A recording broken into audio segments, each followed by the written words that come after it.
Parliament ఎన్నికల వేళ BRS BSP party పొత్తు పెట్టుకున్నాయి. ఈ విషయాన్ని ఇరు పార్టీల అధినేతలు కేసీఆర్, ఆర్ఎస్ ప్రవీణ్ కుమార్లు అధికారికంగా ప్రకటించారు. బీజేపీ, కాంగ్రెస్ తో రాజ్యాంగానికి ముప్పు ఉందన్నారు కేసీఆర్.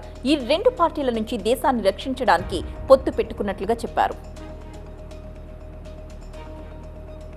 రేపు బీఎస్పీ చీఫ్ మాయావతితో మాట్లాడి సీట్ల కేటాయింపులు, విధి విధానాలను ప్రకటిస్తామన్నారు ఆర్ఎస్ ప్రవీణ్ కుమార్. తెలంగాణను కాపాడేందుకే పొత్తు పెట్టుకున్నామని చెప్పారు. మాయావతితో మాట్లాడిన తర్వాతే పొత్తు ప్రతిపాదన పెట్టినట్లు తెలిపారు. మరో బీఆర్ఎస్ ఎమ్మెల్యే సీఎం రేవంత్ రెడ్డిని కలిశారు. తెలంగాణ సచివాలయంలో చేవెళ్ల ఎమ్మెల్యే కాళీ యాదయ్య మర్యాదపూర్వకంగా భేటీ అయ్యారు. నియోజకవర్గ అభివృద్ధికి నిధులు విడుదల కోసం కలిసినట్లుగా తెలుస్తోంది.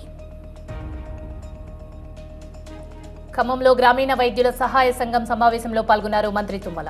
గత ప్రభుత్వం గ్రామీణ వైద్యులను వాడుకుని వదిలేసిందని చెప్పారు. గ్రామాల్లో వైద్యం అందించడంలో ఆర్ఎంపీలు కీలకమని చెప్పారు. అర్హత కలిగిన వారికి వైద్య శాఖలో అవకాశాలు కల్పిస్తామని, గ్రామీణ వైద్యులకు గుర్తింపు కార్డులు ఇస్తామన్నారు తుమ్మల. కాజీపేటలో రైల్వే కోచ్ ఫ్యాక్టరీ ఏర్పాటు గురించి ప్రధాని మోదీకి విన్నవించారు మంత్రి కోమటిరెడ్డి. 16 రహదారుల్ని జాతీయ రహదారులుగా మార్చాలని చెప్పారు.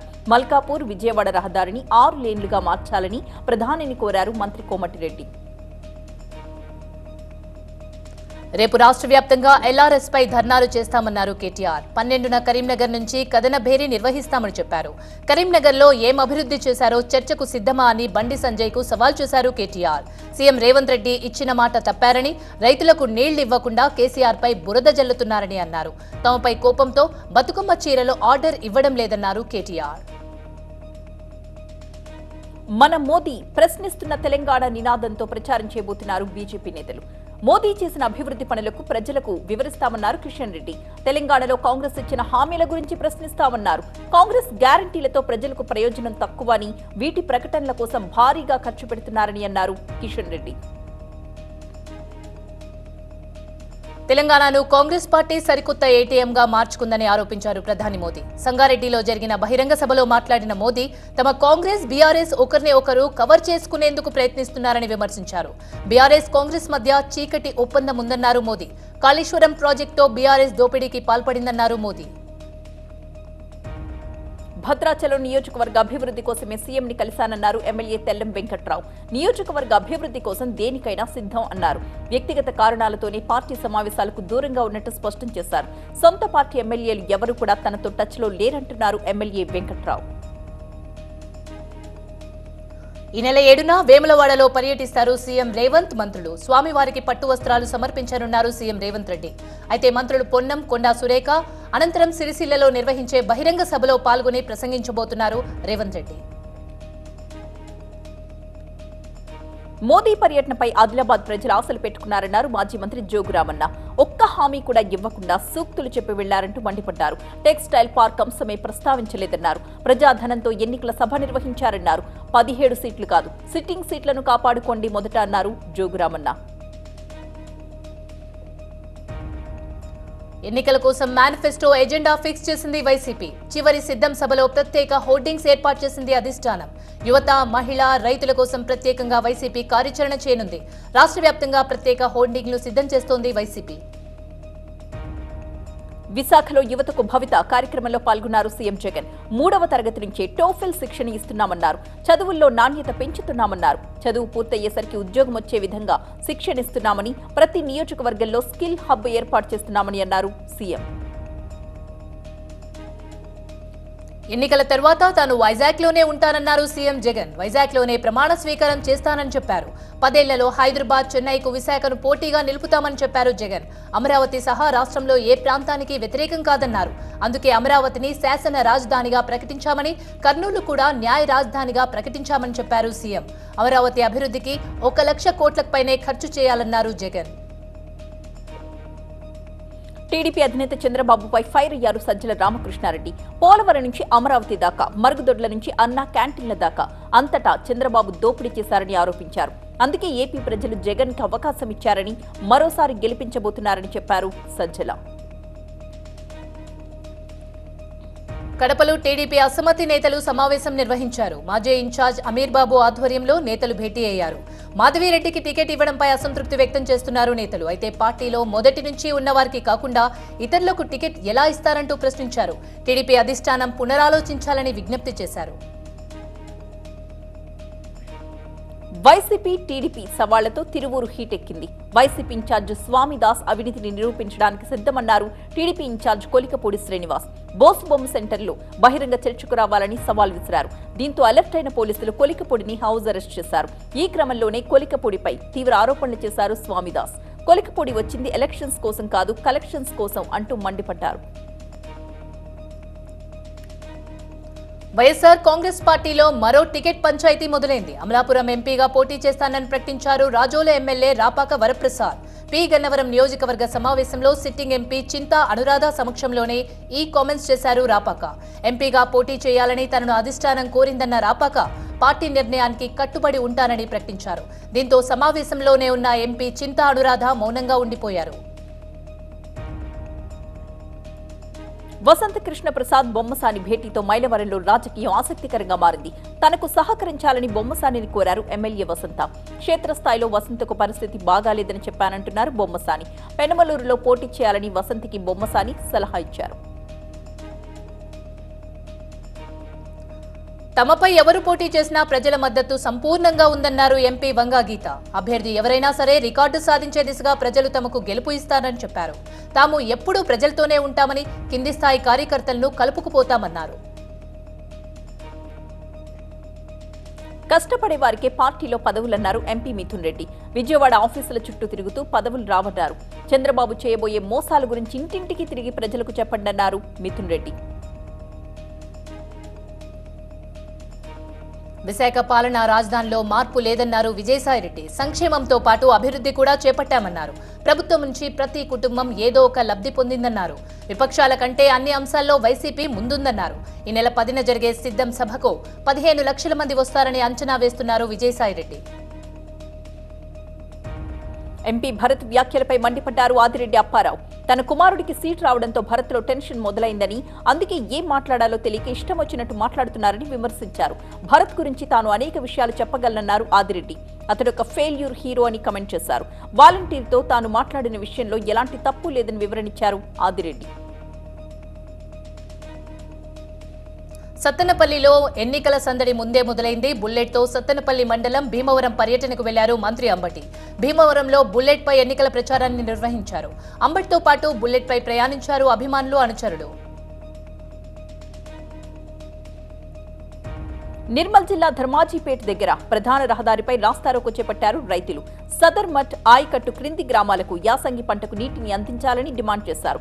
కడెం ప్రాజెక్ట్ ఏఈ రవికుమార్ ఒక్కొక్క రైతు దగ్గర 300 రూపాయలు తీసుకుని నీటిని విడుదల చేస్తున్నారని, ఆ వెంటనే రవికుమార్ పై చర్యలు తీసుకోవాలని డిమాండ్ చేశారు. సంబంధిత అధికారులు వచ్చి హామీ ఇచ్చేంత వరకు ధర్నా విరమించబోము అన్నారు రైతులు.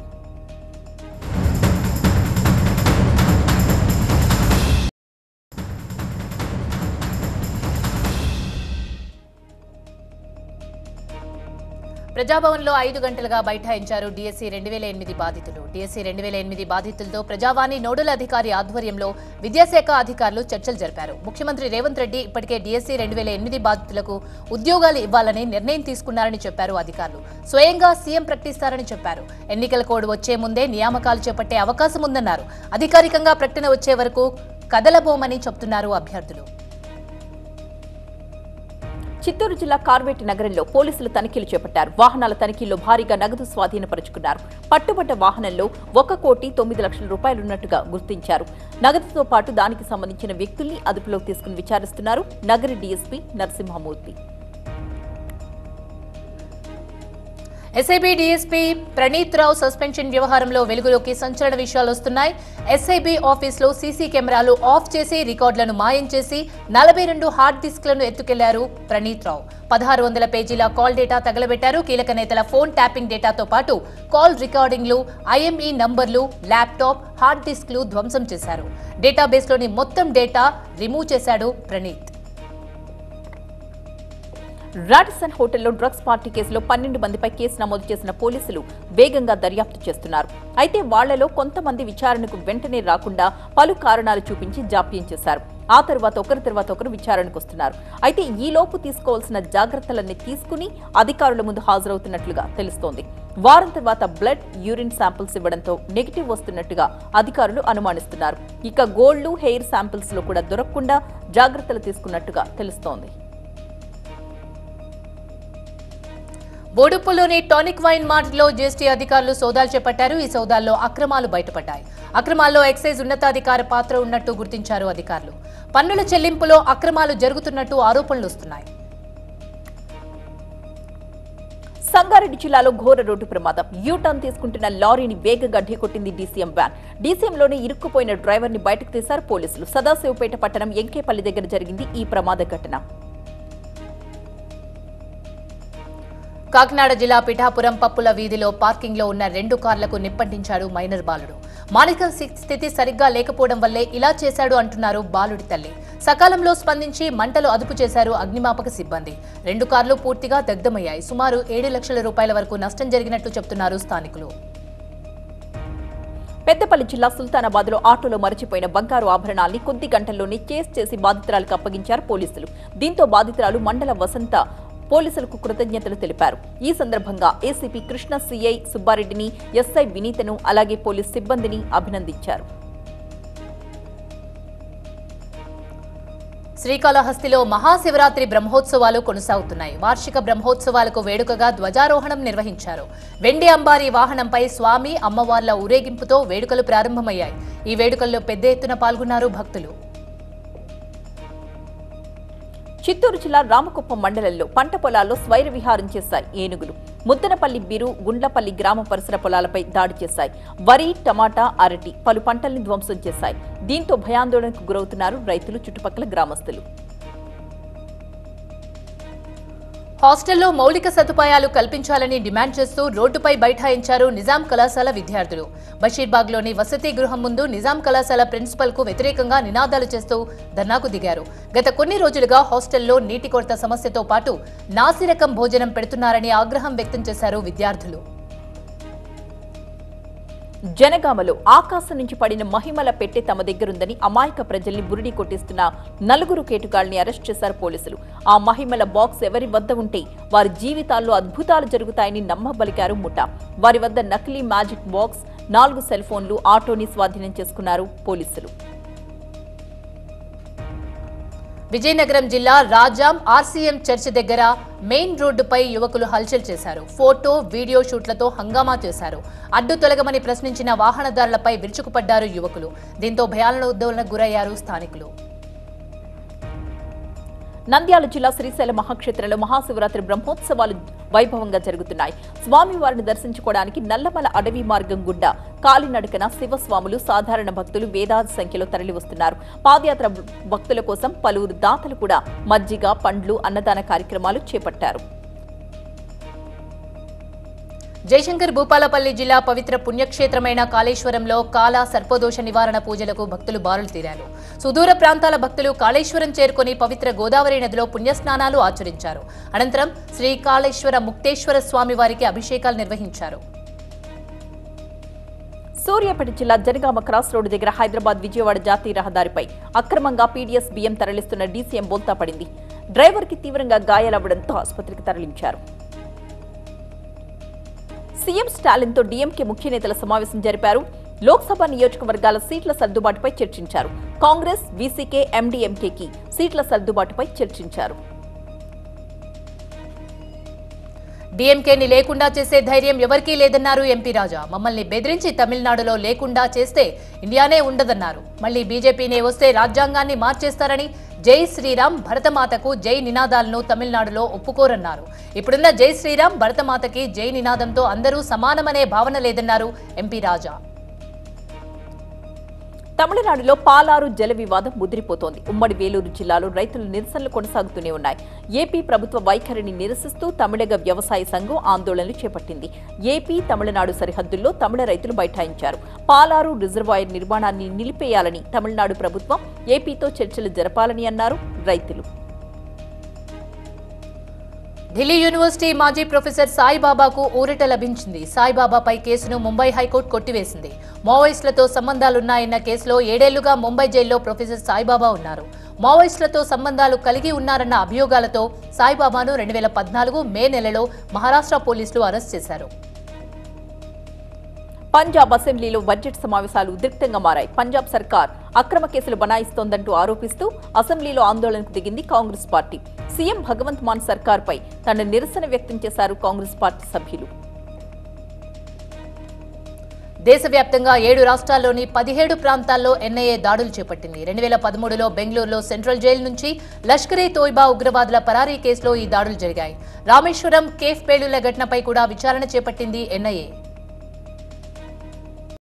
గురుగ్రామ్ రెస్టారెంట్లో మౌత్ ఫ్రెషనర్ వినియోగించిన 5గురి పరిస్థితి విషమంగా మారింది. వాంతులు, రక్తం రావడం కలకలం రేపింది. వీరిని వెంటనే ఆసుపత్రికి తరలించారు. ఇందులో 2 కండిషన్ సీరియస్ గా ఉంది.